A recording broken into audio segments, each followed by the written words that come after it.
Hello everyone, मैं अभिनव शुक्ला आपका बहुत बहुत स्वागत करता हूं लेट मी कोड के इस चैनल पर। और आज की इस वीडियो में हम बात करने वाले हैं ऑब्जेक्ट ओरिएंटेड प्रोग्रामिंग के बारे में। और ऑब्जेक्ट ओरिएंटेड प्रोग्रामिंग का कॉन्सेप्ट हम समझेंगे पाइथन लैंग्वेज में, लेकिन अगर आप सी प्लस प्लस, जावास्क्रिप्ट या और किसी भी ऐसी लैंग्वेज में करना चाहते हैं ऑब्जेक्ट ओरिएंटेड प्रोग्रामिंग तो भी कोई इशू नहीं है। आप वीडियो को एंड तक देखिए। पहले मैंने इसमें सारे कॉन्सेप्ट क्लियर किए हुए हैं और उसके बाद मैं आपको कोड करके दिखाऊंगा और मैं आपको कोड पाइथन में करूंगा और आपको एक्सप्लेन करूंगा सारी चीज़ें। और आप किसी भी लैंग्वेज में अगर आप इसे फॉलो कर रहे हैं तो आप इसको फॉलो कर सकते हैं। मैं बाकी भी लैंग्वेजेस का कोड आपको प्रोवाइड करूंगा कि आप कहां से वो कोड कर सकते हैं और समझ भी सकते हैं, और उसके साथ वहां पर एक एक्सप्लेनेशन भी मिलेगी आपको उस लैंग्वेज से रिलेटेड।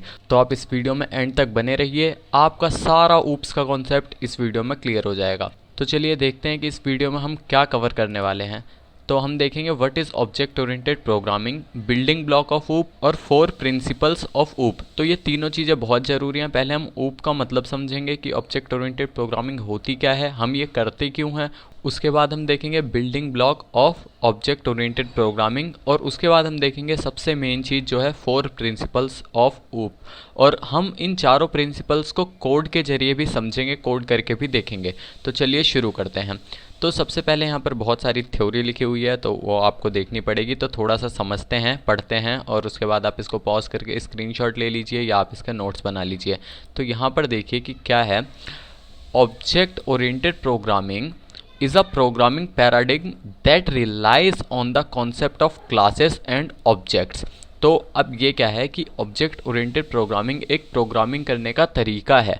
तो अब आप सोचेंगे दूसरे भी कौन से तरीके हैं। तो अगर आप सी लैंग्वेज से फेमिलियर हैं तो उसमें आपको ऑब्जेक्ट ओरिएंटेड का कोई कॉन्सेप्ट नहीं मिलता। वो एक फंक्शनल लैंग्वेज है जिसमें आप फंक्शंस बना के काम करते हैं। आप एक मेन फंक्शन बनाते हैं और उसके बाद और भी बहुत सारे फंक्शन बनाते हैं और उन फंक्शंस को आप मेन फंक्शन के अंदर कॉल करते हैं।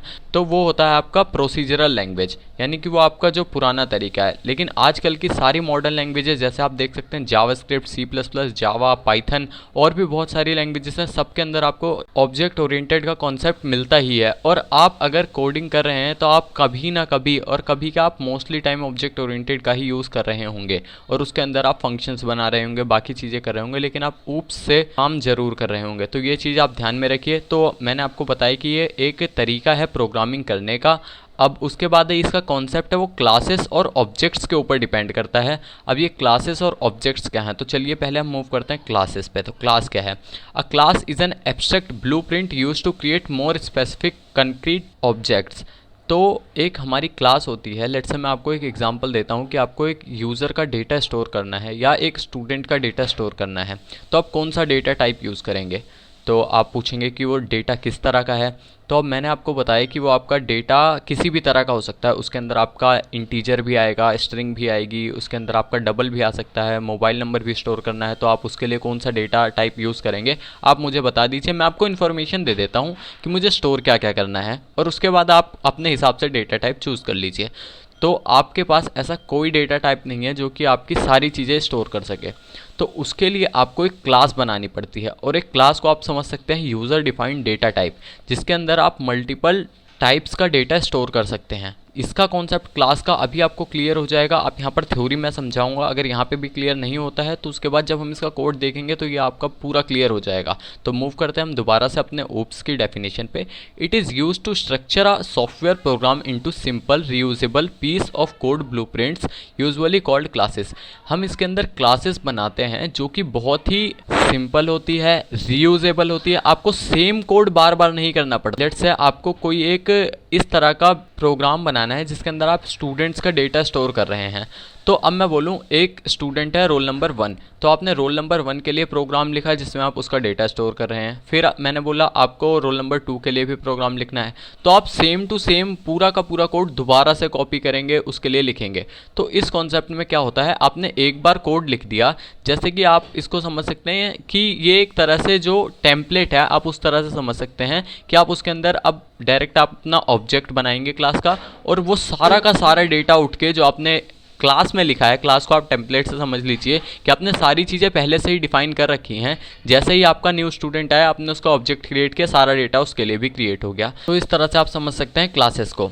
और अब है which are use to create individual instances of object, यानी कि अब आपके ऑब्जेक्ट्स होते हैं इनके आप इंडिविजुअल इंस्टेंस क्रिएट कर सकते हैं जो दूसरे से अलग होते हैं। यानी कि आपका डेटा आपने कोड एक ही बारी लिख दिया क्लास का और उसके बाद आप उसी को मल्टीपल वेज के लिए लिख सकते हैं। लेट्स से अगर मैं बोलूँ आप एक क्लास बनाएं ह्यूमन, तो उसके बाद आप ह्यूमन कितने टाइप्स के हो सकते हैं, let's say mail, female, child, सबके लिए। तो आपका जो एक क्लास है ह्यूमन, उसके अंदर ही आप सबको फिट कर सकते हैं। आप मेल का एक ऑब्जेक्ट बनाएंगे, आपका मेल क्रिएट हो गया। सारी चीज़ें सेम रहने वाली हैं क्योंकि सारे ह्यूमंस की चीज़ें तो सेम ही हैं। आप लेट से कह सकते हैं 2 लेग्स हैं, 2 हैंड्स हैं, तो वो सारी चीज़ें आपकी सबके पास सेम है। तो वहाँ पर आप सबके ऑब्जेक्ट बनाते जाएंगे और आपने क्लास में एक ही बारी सबके लिए कोड लिख दिया है कि 2 लेग्स होंगे सबके पास, 2 हैंड्स होंगे सबके पास, तो ये सारी चीज़ें सबको ही मिल जाएंगी। तो इस तरह से आपका क्लास काम करता है जिसमें आप एक ही कोड को रीयूज़ कर सकते हैं, जो कि बहुत यूज़फुल काम है। अब हम क्लास हमने समझिए क्लास क्या होता है और इसको थोड़ा समझ लेते हैं। फिर आता है classes often represent broad categories like car और a dog that share attributes. तो आप ले सकते हैं, जैसे आप कार ले सकते हैं कि कार के पास 4 व्हील्स होती हैं, इंजन होता है, वो सारी चीज़ें आप एक कार में ले सकते हैं। जैसे मैंने आपको ह्यूमन का एग्जाम्पल दिया। These classes define what attribute an instance of this type will have, like color, but not value of those attribute for a specific object. कि मैंने आपको बताया कि आपको ये चीज़ आप वहाँ पर डाल सकते हैं कि लेट से आपने कोई एक वेरिएबल बनाया कार का, तो उसके बाद आप डाल देंगे कि कार का कलर होना है रेड, तो आप उसको प्री डिफाइन भी कर सकते हैं। और यानी कि अगर आपने कार बना दी कि अब ये कार होनी है, अब आपको नहीं पता कि मॉडल कौन सा होगा, कंपनी कौन सी होगी, कलर क्या होगा, टायर्स कितने होंगे, सीटें कितनी होंगी, तो वो सारी चीज़ें आप क्या करेंगे, जब आप ऑब्जेक्ट क्रिएट कर रहे होंगे तब आप डाल देंगे। सिर्फ वैल्यूज़ आप तब डालेंगे, बाकी चीज़ आपने पहले ही डिफाइन कर रखी है। तो वैल्यूज़ डालते ही आपका ऑब्जेक्ट बन गया। आपने डाल दिया 2 सीटर होगी, इंजन इतने सीसी का होगा, फलाना ढिमकाना, सारी चीज़ें डाल दी, तो उस हिसाब से ऑब्जेक्ट बन जाएगा। तो ये चीज़ आई थिंक आपको क्लियर होगी। और हाँ, ये थोड़ा सा पहले थ्योरेटिकल चीज़ है, समझने की चीज़ है, उसके बाद आप अगर कोड में इंप्लीमेंट करेंगे तो वो बहुत ही अच्छा होने वाला है। तो ये सारी चीज़ें हम देख लेते हैं। तो अब मूव करते हैं अपने नेक्स्ट टॉपिक पर, नेक्स्ट स्लाइड पर। तो नेक्स्ट स्लाइड है आप क्लास। अब मैंने बताया आपको class templates are used as a blueprint to create individual object. These represent specific example of abstract class like my car और गोल्डन रिट्रीवर। तो ये सारी चीज़ें हैं, ये आपको थोड़ी कोड से समझ आएंगी। आप यहाँ समझिए, मैंने बताया जैसे क्लास आप टेम्पलेट की तरह समझ सकते हैं, जो कि एक ब्लूप्रिंट का काम करता है। ब्लूप्रिंट वही होता है कि आपने एक तरह से नक्शा यानी सांचा बना लिया है, उसके अंदर आपको डेटा डालना है जब आप ऑब्जेक्ट क्रिएट करेंगे, और बिना ऑब्जेक्ट के आपकी क्लास का कोई अस्तित्व नहीं होता। तो आई थिंक इतनी चीज़ आपको क्लियर होगी। अब यहाँ पर आप एक ये एग्जाम्पल पढ़ सकते हैं, ये मैंने आपके पढ़ने के लिए यहाँ पर लिखा है। आप इसको वीडियो को पॉज करिए और इस एग्जाम्पल को पढ़िए। तो मूव करते हैं हमारी नेक्स्ट स्लाइड पर। ये आपका कुछ क्लास का जो स्ट्रक्चर कह सकते हैं वो है, तो इसको मैं थोड़ा सा एक्सप्लेन करता हूँ। यहाँ पर देखिए, आपने एक क्लास बनाई है कार। अब इसके अंदर आपने एट्रीब्यूट दिए हैं कलर, ब्रांड, मॉडल। ये आपने क्लास जो बनाई है कार क्लास, उसके अंदर ही बता दिया कि इसके एट्रीब्यूट क्या होंगे, कलर, ब्रांड और मॉडल। ये 3 चीज़ आप यूज़र से मांगेंगे कि अब आपके पास यहाँ पर एक कार का ऑब्जेक्ट है इस तरह से। अब समझ लीजिए डब्बा है। अब इसका डिज़ाइन तब होगा जब इसका ऑब्जेक्ट बनेगा। लेट्स से अब बोला कि इसमें सीटें कितनी है, एक कार पहले हम ले लेते हैं कि पहला ऑब्जेक्ट बना, उसने क्या बोला, यहाँ पर सीटें 2 होंगी। तो मैं यहाँ पर इस तरह से बनाता हूँ कि ये सीट यहाँ पर ऐसे हो गई, ये सीट 1 है आपकी और ये सीट आपकी 2 हो गई, और बाकी यहाँ पर पीछे खाली रहना है। ये आप इसको समझ सकते हैं डिग्गी, जैसे छोटा ट्रक होता है उस तरह से आप इसको समझ सकते हैं। तो जब आपका कार का ऑब्जेक्ट बना तो उसमें आपको पता चला 2 सीटें होंगी, और आपको बताया उसमें कि कलर क्या होगा इसका, रेड, तो ये रेड कलर से हो गया। उसके बाद इसका ब्रांड लेट से ले लेते हैं हम, इसका ब्रांड हो गया L1, तो इसका हम ब्रांड L1 हो गया। तो ये आपके L1 टाइप की कार हो गई 2 सीटर, और जिसके अंदर आपका कलर है इसका रेड। अब क्या आया, आपका दूसरा ऑब्जेक्ट ले लेते हैं, तो इसका कलर हम चेंज कर देते हैं, ब्लू कर लिया हमने। तो अब ब्लू के लिए क्या है कि अब आपका दूसरा, आपने ये क्लास पहले ही डिफाइन कर रखी है, तो इस बारी क्या हुआ, ब्लू कलर आया, तो आपकी ब्लू कलर की कार क्रिएट हो गई। उसके बाद क्या है, ब्रांड क्या है इसका, तो लेट्स से इसका ब्रांड आया है L3, तो इस तरह से इसका ये ब्रांड आ गया। और उसके बाद क्या है, इसका लेट्स से सीटर कितनी है, तो 4 सीटर है, तो इसको इस तरह से ये 4 सीटर बन गई है। और उसके बाद इसका मॉडल नंबर लेट्स से कुछ भी ले लेते हैं, 412, ये इसका मॉडल नंबर है। इसका भी मॉडल नंबर कुछ होना था, हमने डाला नहीं, तो ये आपकी कार बन गई है। अब इससे आपने मेथड भी इसके अंदर डिफाइन कर सकते हैं, रीपेंट, यानी कि अब आप इसका कलर चेंज करना चाहते हैं। तो अब ये आपकी ब्लू थी, अब आप इसको किसी और कलर का करना चाहते हैं। लेट्स से आपने बोला कि इसको पिंक कलर का करना है, तो यहाँ पर इसको हम चेंज कर देंगे। आपने मेथड कॉल किया और ये आपका ब्लू से पिंक कलर की हो गई। तो इस तरह से ये आपका क्लास काम करता है कि आपका बना हुआ है, जिस हिसाब से वैल्यूज़ आएंगे आप उस हिसाब से इसमें काम करेंगे। और माई कार के ऑब्जेक्ट के अंदर जब आप ऑब्जेक्ट बनाएंगे, देखिए यहाँ पर क्या हुआ, रेड, डॉज और चार्जर। मॉडल आपका हुआ चार्जर, ब्रांड आपका हुआ डॉज, और उसके बाद कलर क्या हुआ, रेड। तो आप इस कार से इसको रिप्रेजेंट कर सकते हैं कि ये हुई आपकी सारी डिटेल, यहाँ डाली, कार यहाँ बन गई है। तो ये होता है आपका कि आपने क्लास का कोड पहले लिख लिया, जैसे ही ऑब्जेक्ट बना रहे हैं आप ऑब्जेक्ट में वैल्यूज डाल रहे हैं और आपका इंस्टेंस बनता जा रहा है। और आप इसको कॉल कर सकते हैं मेथड को। आप मेथड अपने हिसाब से जितने मर्जी बना सकते हैं, आप इसके अंदर एट्रीब्यूट्स जितने मर्जी बना सकते हैं, वेरिएबल्स आप इनको समझ सकते हैं। और उसके बाद है कि दूसरी देख लीजिए, हेलेंस कार यहाँ पर है, तो इसके अंदर डाला कलर ब्लू, तो यहाँ पर ये ब्लू कलर की कार थी। उसके बाद इसका निशान, यानी कि जो भी इसका ब्रांड है वो निशान हो गया, मॉडल इसका हो गया अल्टीमा, और इसको रीपेंट कर दिया। तो रीपेंट आपने ब्लू से पिंक में कर दिया। तो जब आप इसको रीपेंट फंक्शन को कॉल कर रहे होंगे तो इसके अंदर भी आपको कुछ ना कुछ यहाँ पर वैल्यूज पास करनी होंगी जो आपने यहाँ पर डिफाइन करी होंगी क्लास के अंदर। तो ये आपको कोड से ज़्यादा बेटर से समझ आएगी, बट यहाँ पर आपको एक आइडिया मिला होगा कि ये क्या कर रहे हैं हम और क्यों कर रहे हैं। तो अब मूव करते हैं हमारी नेक्स्ट स्लाइड पर। तो यहाँ पर अब हम देखते हैं कि बेनिफिट्स क्या हैं ऊप्स के। तो आपको पहला तो जैसे ही पता चल गया होगा, ऊप मॉडल्स कॉम्प्लेक्स थिंग्स आज रीप्रोड्यूसेबल सिंपल स्ट्रक्चर। तो हमारी जो क्लास है उसका स्ट्रक्चर बहुत ही सिंपल होता है लिखने का, और आप कोड को रीयूज़ कर सकते हैं। और प्रोडक्शन में इसका यूज़ अच्छा रहता है कि आपको बार बार कोड नहीं लिखना होता। तो यहाँ देखिए रीयूजेबल होता है कि आप इसका कोड बार बार मतलब नहीं लिखना पड़ता, आप और क्लास बना देते हैं, ऑब्जेक्ट आप क्रिएट कर सकते हैं। Allows for class specific behaviour through polymorphism. तो यहाँ पर पॉलीमॉर्फिज्म का कॉन्सेप्ट होता है, वो अभी हम समझेंगे, तब आपको ये चीज़ क्लियर हो जाएगी। तो क्लास का जो बिहेवियर होता है वो आप पॉलीमॉर्फिज्म से डिफाइन कर सकते हैं। Easier to debug class often contain all applicable information to them. तो आप क्लास को डीबग आसानी से कर सकते हैं क्योंकि उसका सारा डेटा उसी क्लास के अंदर होता है। तो जो भी आपको इशू आ रहा होता है आप वहां से चेक कर सकते हैं। Secure protects information through encapsulation. तो एनकैप्सुलेशन का कॉन्सेप्ट भी बहुत जरूरी है। जो आपके 4 पिलर्स होते हैं ऊप्स के, उसमें ही आपका पॉलीमॉर्फिज्म और एनकैप्सुलेशन आता है, तो वो अभी हम समझेंगे। तो आपकी जो सिक्योरिटी होती है क्लासेस को, वो एनकैप्सुलेशन से मिलती है। अब हम मूव करते हैं, हमारा बिल्डिंग ब्लॉक क्या होता है। तो आपका बिल्डिंग ब्लॉक होता है, पहले आपका आता है क्लासेस, फिर ऑब्जेक्ट्स, मेथड्स और एट्रीब्यूट्स। तो ये आपकी 4 चीज़ आती हैं क्लास के अंदर, तो इसको भी हम आगे समझेंगे। तो यहाँ पर आप देखिए, अब यहाँ पर एक क्लास का एग्जाम्पल मैंने दिया है, तो इसको आप समझिए पहले कि in a nutshell classes are essentially user defined data types. मैंने आपको शुरू में ही बोला कि क्लासेस जो यूज़र डिफाइंड डेटा टाइप होती हैं। Classes are where we create a blueprint for the structure of methods and attributes. Individuals object are instantiated और क्रिएटेड फ्रॉम दिस ब्लूप्रिंट। तो आपने क्लास बना दिया यानी ब्लूप्रिंट बना दिया, आपने ऑब्जेक्ट बनाया, तो आपका इंस्टेंस क्रिएट हो गया। तो देखिए आपने क्लास कीवर्ड, पाइथन में हम इसको डिस्कस कर रहे हैं। अगर आप किसी और लैंग्वेज में इसको करना चाहते हैं ऊप्स को, तो उसके लिए भी मैं आपको रिसोर्स बताऊंगा इस क्लास के बाद ही। तो पाइथन में हम कर रहे हैं तो हम लिखेंगे पहले क्लास कीवर्ड, उसके बाद हम लिखेंगे क्लास का नाम। और क्लास का नाम आपका हमेशा कैपिटल लेटर से शुरू होता है, जो कि यानी कि आप स्मॉल में लिख सकते हैं, वो एरर नहीं देगा, बट ये आपकी एक कन्वेंशन है कि आप इसी से शुरू करेंगे।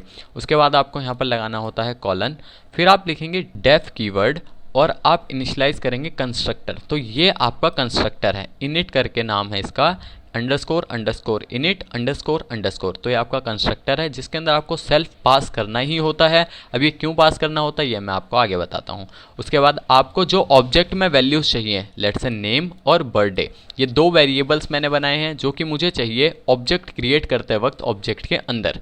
और मैंने यहाँ पर डिक्लेयर कर दिया है इसको सेल्फ डॉट नेम, नेम होने वाला है, सेल्फ डॉट बर्थडे, बर्थडे होने वाला है। तो ये जो भी ऑब्जेक्ट से वैल्यू आएंगी वो इस क्लास के साथ बाइंड हो जाएंगी।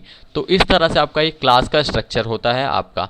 तो बेसिक इतना काम आपको करना होता है। अगर आप यहाँ पर ये क्रिएट नहीं कर रहे हैं कोई वेरिएबल, यानी ऑब्जेक्ट से आप कोई वैल्यू नहीं ले रहे हैं, तो आप ये कंस्ट्रक्टर ना भी बनाएं तो भी चलेगा। लेकिन अगर आप ऑब्जेक्ट से वैल्यू ले रहे हैं तो आपको कंस्ट्रक्टर बनाना पड़ेगा। और इस तरह से आपको एट्रीब्यूट्स डिफाइन करने पड़ते हैं पाइथन के अंदर क्लास में। तो अब हम मूव करते हैं अपने नेक्स्ट स्लाइड पर, और नेक्स्ट स्लाइड में हम देखते हैं कि क्लास के 3 एक्सेस स्पेसिफायर होते हैं। तो यहाँ पर यानी कि क्लास के 3 तरह के मेंबर्स कह सकते हैं आपको, जिनको हम एक्सेस स्पेसिफायर्स बोलते हैं। तो ये आपके पाइथन में भी होते हैं, आपके C++ में भी होते हैं, जावा में भी होते हैं। बट अगर आपको मैं सच बताऊं तो पाइथन में ऐसा कोई कॉन्सेप्ट नहीं होता एक्सेस स्पेसिफायर्स का, बट हम इसको समझते हैं कि यहाँ पर आप इसको कैसे कर सकते हैं। तो पब्लिक, प्रोटेक्टेड और प्राइवेट। अब ये क्या है, इसके अंदर ऐसा कोई कॉन्सेप्ट नहीं होता।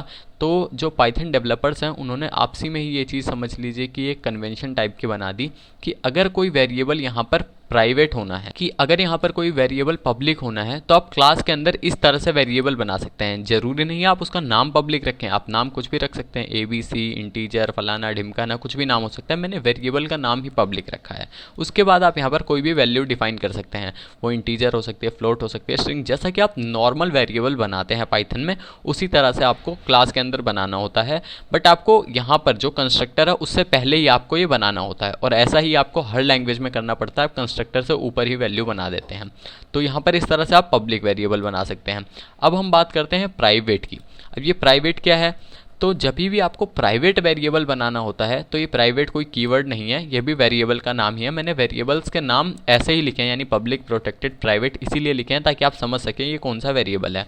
तो अगर आप पाइथन में कोई प्रोटेक्टेड वेरिएबल बना रहे हैं तो आपको डबल अंडरस्कोर से शुरू करना पड़ेगा उस वेरिएबल का नाम। जैसे ही आप डबल अंडरस्कोर लिखेंगे उसके बाद आप वेरिएबल नाम डालेंगे, कुछ भी XYZ ABCD कुछ भी आप इसका नाम दे सकते हैं, और उसके बाद यहाँ कोई वैल्यू डाल सकते हैं। वो स्ट्रिंग हो सकती है, इंटीजर, फ्लोट, जैसा आप नॉर्मल वेरिएबल बनाते हैं। बट ये ध्यान रहे, प्राइवेट वेरिएबल्स के पहले यहाँ पर 2 अंडरस्कोर चाहिए होते हैं, ताकि अगर आपका कोई दूसरा पाइथन डेवलपर जो आपका कोड पढ़ेगा उसको ये चीज़ पता चल जाएगी ये वेरिएबल हमारे प्राइवेट हैं। तो इस तरह से आप प्राइवेट वेरिएबल क्रिएट कर सकते हैं। और सेम काम है आपका प्रोटेक्टेड के लिए। प्रोटेक्टेड के लिए आपको 1 अंडरस्कोर से शुरू करना पड़ेगा वेरिएबल का नाम। आपने डाला 1 अंडरस्कोर, वेरिएबल का नाम, उसके बाद उसके अंदर वैल्यू। तो इस तरह से आप बना सकते हैं प्राइवेट, पब्लिक और प्रोटेक्टेड वेरिएबल्स, जो कि आप चाहें तो क्लास के अंदर से ही एक्सेस कर सकते हैं, क्लास के बाहर से, वो सारी चीज़ें भी आपको धीरे धीरे पता चलेंगी। तो इतनी चीज़ आपको यहाँ पर क्लियर है कि आप इस तरह से वेरिएबल्स बना सकते हैं। तो अब हम मूव करते हैं हमारी नेक्स्ट स्लाइड के ऊपर। तो यहाँ पर अब हम देखेंगे ऑब्जेक्ट्स के बारे में। आपको पता चल गया कि हम क्लास कैसे बनाते हैं, तो अब आप समझिए कि आपको ऑब्जेक्ट्स कैसे बनाने हैं। तो यहाँ पर देखिए, अगर ऑब्जेक्ट ओरिएंटेड प्रोग्रामिंग में ऑब्जेक्ट ही नहीं है तो उसका कोई अस्तित्व ही नहीं है, तो वो ऑब्जेक्ट ओरिएंटेड प्रोग्रामिंग है ही नहीं। आप ये समझ सकते हैं जो ऑब्जेक्ट है वो मेन बादशाह है ऑब्जेक्ट ओरिएंटेड प्रोग्रामिंग का। तो of course OOP includes objects. Objects are instances of classes created with specific data. For example, in the data code snippets below, refuses is an instance of the dog class. तो आप यहाँ पर ये देख सकते हैं। तो अब हम समझते हैं कि हमारी क्लास है, हमने क्लास बनाई डॉग, उसके बाद हमने अपना कंस्ट्रक्टर बनाया जिसके अंदर हमने वैल्यू पास करी नेम और बर्थडे, और हमने यहाँ पर एक मेथड भी बनाया जिसको आप क्लास मेथड कहते हैं। तो क्लास मेथड बनाने के लिए आपको, जैसे आपने नॉर्मल मेथड बनाते हैं वैसे ही आपको डेफ कीवर्ड लिखना है, उसके बाद आप मेथड का नाम लिखेंगे, और आपको यहाँ पर सेल्फ तो पास करना ही करना होता है। आप इसके अंदर और वेरिएबल्स ले सकते हैं बट आपको सेल्फ पास करना है।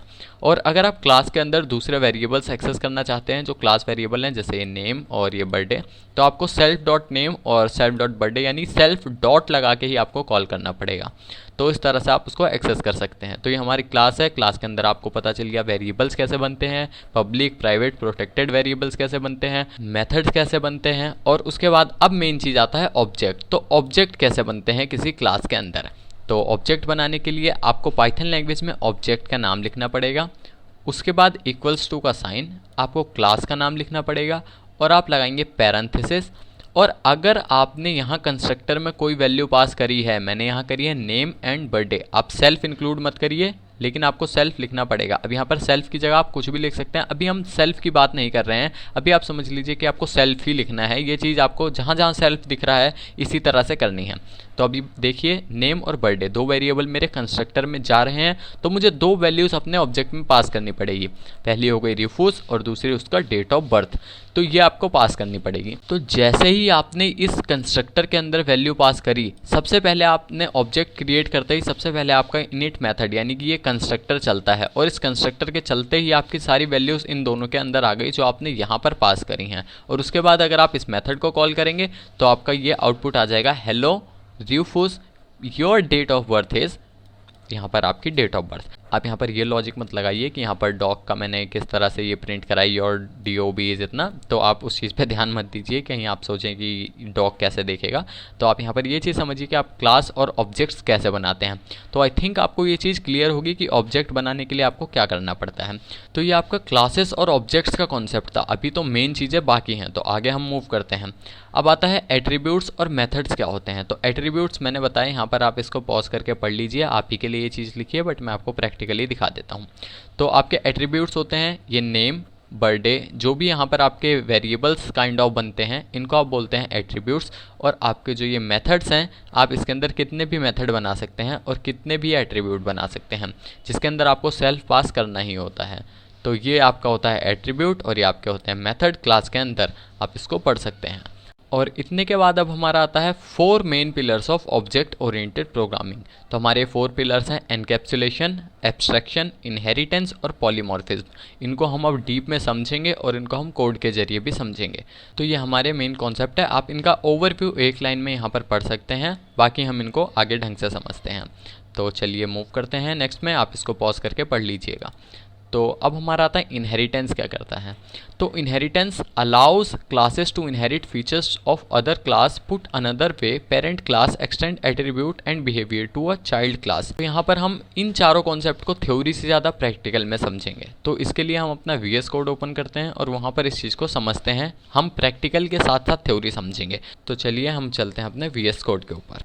तो ये हमारा VS कोड है और आप यहाँ पर ये चीज़ देख सकते हैं, जो मैंने अभी तक आपको समझाई है वही चीज़ है। मैंने क्लास डॉग बना रखी है, यहाँ पर 2 एट्रीब्यूट्स हैं, यानी इस यहाँ पर वेरिएबल काइंड ऑफ। इसको मैं थोड़ा सा जूम कर देता हूँ। तो यहाँ पर एक मेथड बना हुआ है और एक ऑब्जेक्ट बना हुआ है। इसको हम रन करके देख लेते हैं। तो इस प्रोग्राम को रन करने से पहले हम इस मेथड को कॉल कर लेते हैं, तो आपको पता चल जाए मेथड कैसे कॉल कर सकते हैं। और उसके बाद ताकि हमारा कुछ आउटपुट भी दिखे। अगर इतने प्रोग्राम को रन करेंगे तो यहाँ पर कोई आउटपुट नहीं आएगा। तो हमें अपने जो मेथड्स होते हैं उनको कॉल करने के लिए ऑब्जेक्ट का नाम लिखना पड़ता है। तो मेरा ऑब्जेक्ट का नाम है ये। उसके बाद डॉट ऑपरेटर से हमें कॉल करना पड़ता है। तो मेरा यहाँ पर जो मेथड नेम है वो है प्रिंट डिटेल और इसके अंदर यहाँ पर सिर्फ सेल्फ है, तो यानी इसके अंदर मुझे कुछ पास नहीं करना है। तो मैंने इसको कॉल कर दिया। अब इसे रन करते हैं। रन करने के लिए आप यहाँ पर देखिए ग्रीन कलर का रन का आइकन है, यहाँ पर क्लिक करिए। Hello Rufus, your date of birth is इतना। तो जो चीज़ मैंने यहाँ पर पास करी है इस मेथड के अंदर वही यहाँ पर मुझे प्रिंट हो रही है। तो ये आपका था, इस तरह से आप कॉल कर सकते हैं और इसको समझते हैं। तो चलिए हम अब इनहेरिटेंस समझते हैं। तो मेरी एक क्लास ये बनी हुई है डॉग, और उसके बाद हम यहाँ पर इसको दूसरी क्लास बनाएंगे और इसको अभी हम ऑब्जेक्ट को हटा देते हैं, तो ताकि आपको थोड़ा ज़्यादा क्लैरिफिकेशन रहे। तो हमने एक क्लास बनी हुई है, अब हम दूसरी क्लास बनाते हैं पपी नाम की। तो ये मेरी क्लास हो गई पपी। और इनहेरिट करने के लिए आपको यहाँ पर ये पैरेंथेसिस लगाने होते हैं और इसके अंदर आपको नाम लिखना होता है उस क्लास का जिसको आप इनहेरिट करना चाहते हैं। तो ये हमारी क्लास है जो कि चाइल्ड क्लास है। चाइल्ड क्लास क्यों है? क्योंकि ये डॉग क्लास को इनहेरिट कर रही है, तभी इसका नाम भी हमने यहाँ पर पपी रख दिया। और उसके बाद हम इसके अंदर क्या करते हैं, इसके अंदर भी हम कोई मेथड बना देते हैं। लेट्स से हम यहाँ एक इसका कंस्ट्रक्टर बना ही देते हैं। तो ये आपका कंस्ट्रक्टर बन गया है। और आप देखिए जैसे ही, मतलब ये VS कोड आपका इतना समझदार है कि यहाँ पर इसने कंस्ट्रक्टर बना दिया और ये सुपर कीवर्ड अपने आप इसने लगा दिया, जिससे आपका पहले ये जैसे ही सुपर कीवर्ड होगा तो सुपर कीवर्ड देखते ही यहाँ पर देखिए सुपर डॉट इनिट यहाँ पर और ये है। तो ये जैसे ही सुपर कीवर्ड देखते ही आपका जो इंटरप्रेटर है वो इस पेरेंट क्लास में जाएगा और इस कंस्ट्रक्टर को कॉल कर देगा। इतना काम हुआ। अभी जो ये सुपर कीवर्ड वाला कॉन्सेप्ट है आपको नहीं समझ आया होगा, तो इसको चलिए अभी हम हटा के देखेंगे। बट पहले आपको मैं दिखाऊं कि मैं एक पपी क्लास का ऑब्जेक्ट बनाता हूं और उसके बाद देखिए पपी के अंदर कोई भी यहाँ पर मेथड नहीं है, तो बट यहाँ पर एक कंस्ट्रक्टर है। तो ये कंस्ट्रक्टर के अंदर भी आपको नेम और बर्थडे पास करना होगा। तो मैं यहाँ से कॉपी कर लेता हूँ। तो इस कंस्ट्रक्टर के अंदर भी आपको नेम और बर्थडे पास करना होगा, तो वो हम यहाँ पर पास करते हैं। लेट्स से हम इसका नाम दे देते हैं, इसका नाम हम दे देते हैं पपी। और उसके बाद तो इसका नाम हम दे देते हैं पपी। और उसके बाद इसकी डेट ऑफ बर्थ हम डाल देते हैं यहाँ पर, लेट्स से 2 और उसके बाद 5। आप यहाँ पर इसको फॉर्मेट में मत जाइए, बट यहाँ पर ये कोई डेट ऑफ बर्थ है। तो अब मेरे पास चाइल्ड क्लास में यानी पपी क्लास में कोई भी प्रिंट डिटेल नाम का मेथड नहीं है। बट मैं यहाँ पर अगर प्रिंट डिटेल मेथड को कॉल करूँ p डॉट प्रिंट डिटेल, तो यहाँ क्या होता है इसको अब रन करके देख लेते हैं हम। तो मैंने इसे रन किया तो ये देखिए hello puppy your date of birth is 25 इतना। अब ये कैसे हुआ? तो यही आपका कॉन्सेप्ट है इनहेरिटेंस की। जो भी चीज़ आपकी पेरेंट क्लास में थी आप उसको चाइल्ड क्लास से एक्सेस कर सकते हैं। आपने जैसे ही यहाँ पर ये पैरेंथेसिस लगा के डॉग लिखा तो इसका मतलब हुआ जो भी पेरेंट क्लास के अंदर मेरी चीज़ें हैं, एट्रीब्यूट्स हैं, मेथड है, सब इसके अंदर भी आप समझ लीजिए कि आ चुके हैं। तो ये आपका इनहेरिटेंस का कॉन्सेप्ट था कि जैसे ही, और उसके बाद आप यहाँ पर मल्टीपल इनहेरिटेंस कर सकते हैं। लेट्स से यहाँ पर 2 अगर आपने क्लासें बनाई, लेट्स से मैं चाइल्ड और पपी यहाँ पर 2 क्लास हैं, तो बनाइए, इसके अंदर भी आप इनहेरिट कर सकते हैं। अब अगर आप कोई चाइल्ड क्लास यहाँ पर इसकी भी बनाएं, लेट्स से मैं बनाता हूँ क्लास और फिर मैं बोलता हूँ चाइल्ड पपी और इसका नाम भी मैं यहाँ से सी कैपिटल कर देता हूँ। तो चाइल्ड पपी मैंने इसका नाम दे दिया और उसके बाद यहाँ पर मैं जैसे ही इनिट मेथड यहाँ पर अपना बनाऊँगा तो आप देखिए यहाँ पर ये मेरी क्लास बन गई है। तो यहाँ पर मैंने ये अपना कंस्ट्रक्टर बना दिया इस क्लास का। अब इसके बाद आप इनहेरिट कैसे कर सकते हैं इसके अंदर, मैं अगर यहाँ पर पपी को इनहेरिट करूँ, इस क्लास को इनहेरिट करूं, तो बाय डिफ़ॉल्ट इसने डॉग को इनहेरिट कर रखा है, तो जो भी डॉग की चीज़ें हैं वो भी इस पपी यानी चाइल्ड पपी क्लास के अंदर आ जाएंगी। तो ये आपका होता है मल्टी लेवल इनहेरिटेंस कि एक क्लास ने दूसरी क्लास को इनहेरिट किया और तीसरी क्लास ने दूसरी को, तो लेवल वाइज चल रहा होता है, डॉग से पपी, पपी से चाइल्ड पपी के अंदर। अब अगर आप चाहते हैं कि इसने क्लास ने इनहेरिट नहीं कर रखा और आप दोनों क्लास को इनहेरिट करना चाहते हैं, तो आप पपी और कॉमा लगा के आप लिख सकते हैं दूसरी क्लास का नाम। तो इस तरह से आप क्लासेस, मल्टीपल क्लासेस को इनहेरिट कर सकते हैं। तो इसके अंदर से भी आप कोई भी मेथड कॉल कर सकते हैं। तो ये आपका इनहेरिटेंस का कॉन्सेप्ट था। तो आई थिंक आपको इतनी चीज़ अब ये क्लियर हो गई होगी। फिर आता है एनकैप्सुलेशन। तो थोड़ा सा पहले इसको समझने की ज़रूरत है, तो इसको हम पहले पढ़ लेते हैं। Encapsulation means containing all important information inside an object and only exposing selecting information to the outside world. Attribute and behaviour are defined by code inside the class template. तो जैसा कि आप देख सकते हैं एनकैप्सुलेशन की यहाँ पर सारी चीज़ें ये क्लास के अंदर हैं। जब मेरा ऑब्जेक्ट बन रहा है तो इसको नहीं पता यहाँ पर कि अंदर क्या चल रहा है काम। तो यहाँ पर आपने यहाँ एट्रीब्यूट्स बनाए, सारी चीज़ें बनाई, ऑब्जेक्ट के अंदर ये चीज़ें नहीं पता कि यहाँ पर जो भी काम चल रहा है। बाकी यही आपका एनकैप्सुलेशन है कि आपने एक जगह सारी चीज़ें एक क्लास के अंदर रख दी हैं और उसके बाद आप अंदर इंटरनली जो भी टास्क परफॉर्म कर रहे हैं उससे बाहर वालों को कोई फ़र्क नहीं पड़ रहा और ना बाहर वाले वो चीज़ देख पा रहे हैं। तो बाहर का क्या हुआ, आपने प्रिंट डिटेल को कॉल किया यहाँ पर और वैसे ही आपकी डिटेल्स प्रिंट हो गई। तो मेन चीज़ ये है कि यहाँ पर नाम डाला, आपने डिटेल प्रिंट की, वो प्रिंट हो गई यहाँ पर। तो ये आपका एनकैप्सुलेशन होता है कि आपको बाहर के वर्ड से कोई फ़र्क नहीं पड़ता। लेट्स से आप इसको रन टाइम पे भी बना सकते हैं कि आपका यूज़र है, आप यूज़ कर रहे हैं जो भी चीज़ें, आप VS कोड यूज़ कर रहे हैं, आप यहाँ पर चीज़ें लिख रहे हैं, इसका कलर चेंज हो रहा है, ये फ़ॉन्ट चेंज हो रहे हैं, ये सारी चीज़ें हो रही हैं। ये आपको इंटेलिजेंस देता है कि आप कोई चीज़ लिख रहे हैं। लेट्स से मैंने यहाँ क्लास C लिखा तो ये क्लास मुझे या कॉन्टिन्यू या कॉलेबल सारी चीज़ें सजेस्ट कर रहा है। तो ये बिहाइंड द सीन्स क्या हो रहा है आपको नहीं पता। तो इसको आप एनकैप्सुलेशन कह सकते हैं। इसका अगर आपको एक और एग्जांपल दूँ रियल लाइफ, तो आप अगर बाइक चलाते हैं, कार चलाते हैं, तो आप क्या करते हैं, आपने ब्रेक दबाया या हॉर्न आपने बजाया, तो क्या होता है कि इंटरनली फंक्शन आपको नहीं पता, आपने रेस दी, आपकी स्पीड बढ़ गई, बट अंदर क्या चल रहा है वो आपको नहीं पता कि ये कैसे बढ़ गई स्पीड। बट आपका काम क्या है, आप वहाँ एक यूज़र हैं, आपने वहाँ पर रेस दी और आपको मतलब था स्पीड बढ़ने से, आपने ब्रेक मारा, आपको गाड़ी रोकने से मतलब था, जो कि काम हो रहा है। आपको इंटरनली मैटर नहीं पता कि क्या हो रहा है और ना आप जानना चाहते। तो यही सेम चीज़ होती है प्रोग्रामिंग में। यूज़र नहीं जानना चाहता अंदर क्या हो रहा है, उसके बाद वो सिर्फ यही चाहता है कि मैंने जो चीज़ चाहिए, मुझे जो आउटपुट चाहिए वो एक्सपेक्टेड आउटपुट मिल जाए। तो ये होता है आपका एनकैप्सुलेशन। अब मूव करते हैं हमारी नेक्स्ट स्लाइड पे।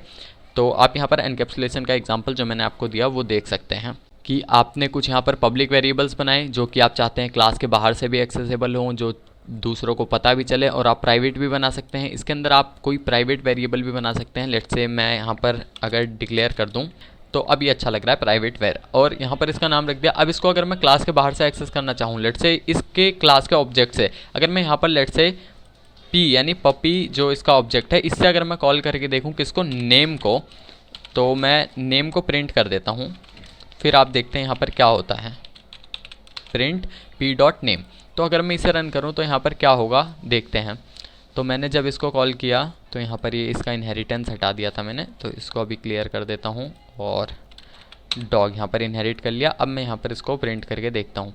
देखिए यहाँ पर नाम प्रिंट हो गया पपी, कि जो भी यहाँ पर मैंने नेम पास किया था ये पपी, वो यहाँ पर प्रिंट क्यों हो गया, क्योंकि मैंने इस जगह यहाँ पर जो वेरिएबल है इसको मैंने डिक्लेयर किया था क्लास एट्रीब्यूट के तौर पर। तो मैं इसको प्रिंट कर सकता हूँ, बट क्या मैं इसको एक्सेस कर सकता हूँ प्राइवेट वेर को?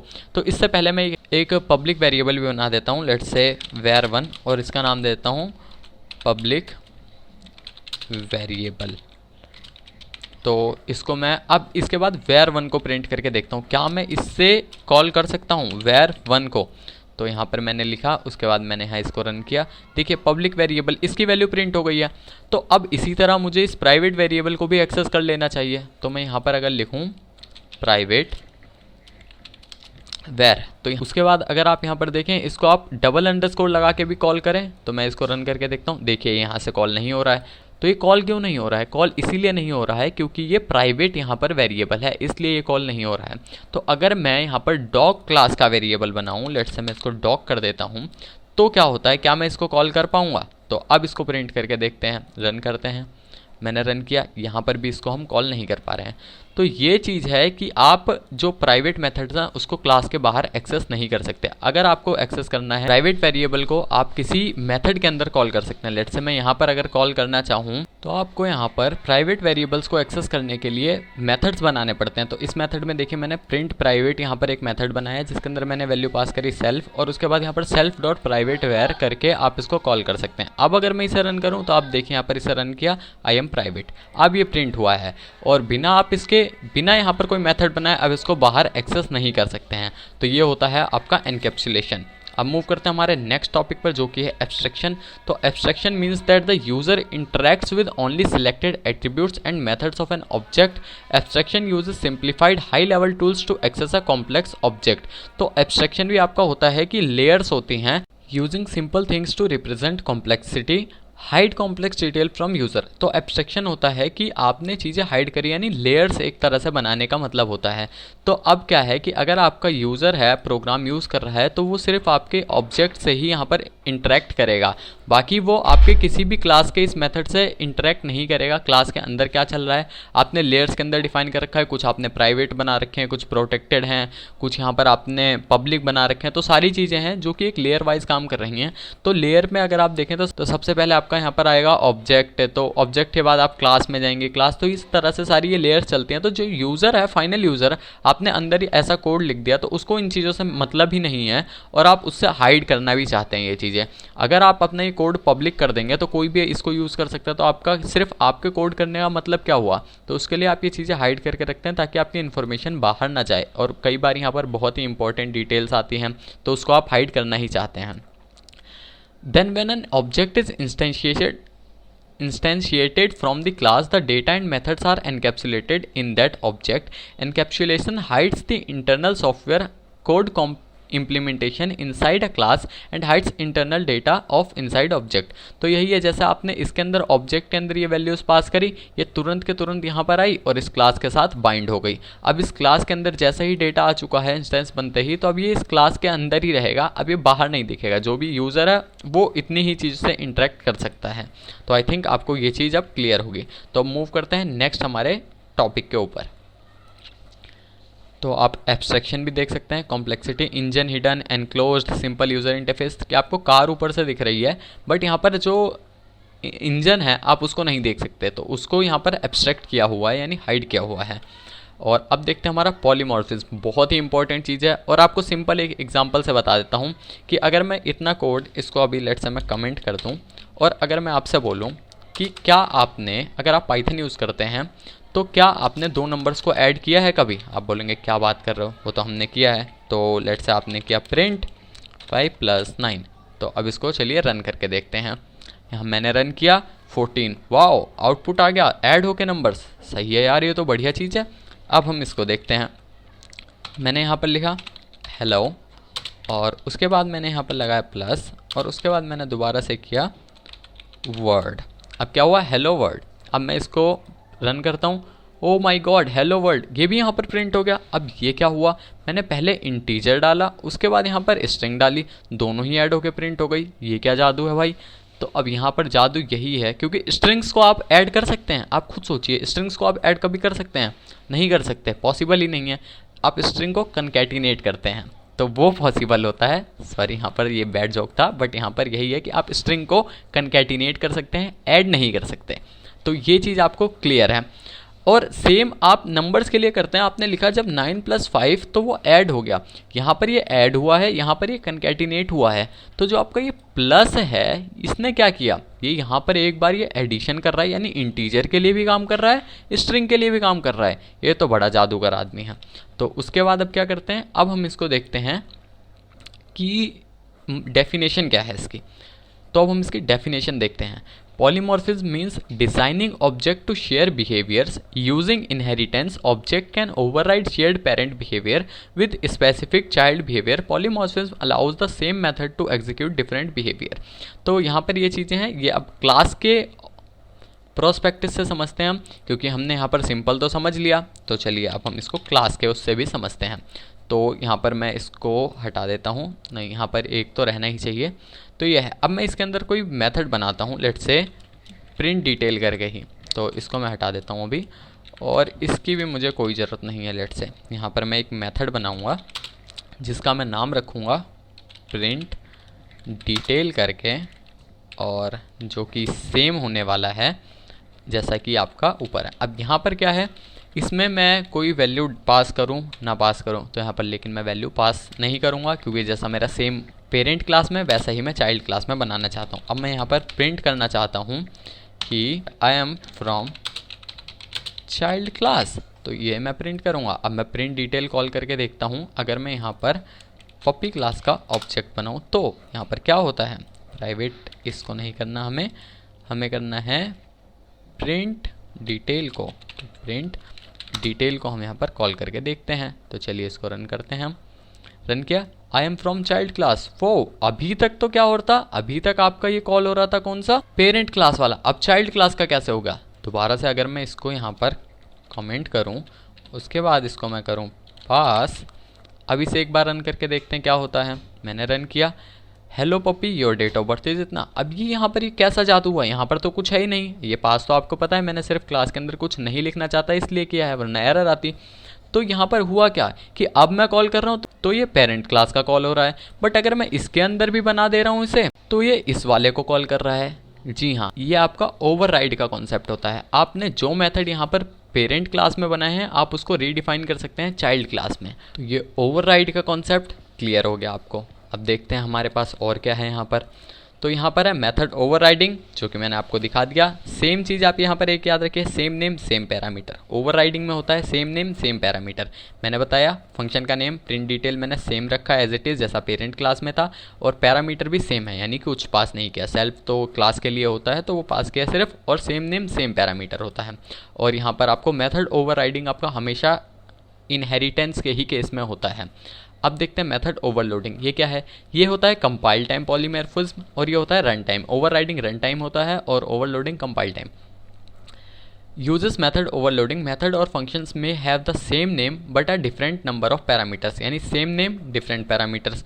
तो यहाँ पर आपका नेम सेम हो गया है, तो आप इसको बिना क्लास के भी कर सकते हैं। तो अगर मैं इस क्लास को यहाँ पर हटा दूँ और इसको मैं यहाँ पर डॉग ही कर देता हूँ। अब अगर देखते हैं कि मैं सेम, ये मेथड जो आपका है इसको मैं सेम बना देता हूँ, इसको ये सेम मेथड बना दिया। लेकिन अब मैं इसके अंदर एक वैल्यू भी लेना चाह रहा हूँ। लेट से मैं जब इसको कॉल करूँ तो इसके अंदर मैं वैल्यू पास कर दूँ, लेट से कलर, और मुझे कुछ याद नहीं आ रहा तो यहाँ कलर कर देते हैं। और जब मैं इसको प्रिंट डिटेल को कॉल कर रहा हूँ तो इसके अंदर मैं कलर भी पास करूँगा रेड। और यहाँ पर क्या है, मैं प्रिंट भी करना चाहूँगा, ये मैंने दूसरा वेरिएबल ले लिया है लेट से। तो हम चलिए प्रिंट प्राइवेट को ही कर देते हैं। प्रिंट प्राइवेट के नाम से ही हमने यहाँ पर दूसरा वेरिएबल बना लिया है, तो इसको हम कर देते हैं प्रिंट प्राइवेट। तो इसी को हम कॉल कर रहे हैं, इसमें हमने रेड पास कर दिया है। और अब हम यहाँ पर इसको इसके अंदर आपको प्रिंट होना था I am private variable, but अब इसके अंदर हम प्रिंट करेंगे कलर को। तो जो हमारा कलर पास हो रहा है इस कलर को प्रिंट करेंगे। रन इट, वो रेड, क्या हुआ, ये वाला क्यों कॉल हुआ आपका। अब ये आर्गुमेंट के ऊपर डिपेंड करता है कि मैं यहाँ पर अगर बिना, यहाँ पर आप देखिए मैंने एक आर्गुमेंट पास किया रेड, तो आपका जिसमें आर्गुमेंट जा रहा है वो कॉल हुआ। अगर आप यहाँ पर क्लास भी बनाएं, इसको कर देते हैं और इसको मैं यहाँ से कट कर लेता हूँ और इसके अंदर डाल देता हूँ, तो फिर देखते हैं हम। तो इसको मैंने यहाँ पर बना दिया है प्रिंट कलर। अब इसके बाद अगर मैं प्रिंट प्राइवेट कॉल करूँ, यहाँ पर तो मैंने कलर पास करके किया। अब एक बार मैं अगर बिना कलर के पास करके देखूँ तो यहाँ पर क्या होता है। Let's run it, I am private variable. ये यहाँ पे क्या हुआ, अब यहाँ पर ये होता है कि जो आपका कंट्रोल है पहले देखता है वेरिएबल किसका। तो ये आपका ओवरलोडिंग का कॉन्सेप्ट था। तो इस वीडियो में हमने ऑब्जेक्ट ओरिएंटेड प्रोग्रामिंग का कॉन्सेप्ट समझा, थ्योरी समझी, हमने उसके 4 पिलर समझे, कैसे उनको हम 4 पिलर्स को इम्प्लीमेंट करते हैं वो समझा, हमने सारी चीज़ें हमने समझी है। तो आई होप आपको ये सारी चीज़ें समझ में आई होंगी। अगर आपको कोई भी डाउट है आप कमेंट करके पूछिए, आप हमारा टेलीग्राम चैनल ज्वाइन करिए, वहाँ पर पूछिए। और अगर आप इसको किसी दूसरी लैंग्वेज में इम्प्लीमेंट करना चाहते हैं तो आप कॉन्सेप्ट यहाँ से समझिए। आप गीक्स फॉर गीक्स वेबसाइट पर जाइए, वहाँ पर आपको कोड मिल जाएगा, बाकी किसी भी लैंग्वेज में अवेलेबल, जावा, जावास्क्रिप्ट, C++ सब में आप देख सकते हैं, वहाँ पर जाके तो इम्प्लीमेंट कर सकते हैं। मेन चीज़ है आपको यहाँ पर कॉन्सेप्ट समझने की, जो कि आई थिंक आपको आ गया होगा। फिर भी अगर आपको कोई डाउट है तो आप कॉमेंट करके पूछिए, आप टेलीग्राम पर पूछिए, मुझसे आप इंस्टाग्राम पर पूछिए, कहीं भी पूछिए, आप अपने कॉन्सेप्ट क्लियर करिए। और ये क्लासेस और ऑब्जेक्ट यानी ऑब्जेक्ट ओरिएंटेड प्रोग्रामिंग के ऊपर वीडियो लाने का मेरा मकसद ये था, क्योंकि एक बहुत ही धांसू कोर्स आने वाला है जिसमें आप इसको यूज़ करेंगे ही, क्लासेस आप बनाएंगे ही, जिसके लिए पाइथन लैंग्वेज में ही बहुत ही ताबड़तोड़ कोर्स आने वाला है। तो प्लीज़ चैनल को सब्सक्राइब कर लीजिए, वीडियो को लाइक करिए, अपने दोस्तों के साथ शेयर करिए और आप प्रैक्टिस करिए ऑब्जेक्ट ओरिएंटेड प्रोग्रामिंग की। गीक्स फॉर गीक्स पर जाइए, आप किसी भी लैंग्वेज में प्रैक्टिस कर सकते हैं, आप पाइथन में कर सकते हैं, जावा, C++, किसी भी लैंग्वेज में। तो अब मिलते हैं नेक्स्ट वीडियो में, तब तक के लिए बाय, थैंक यू।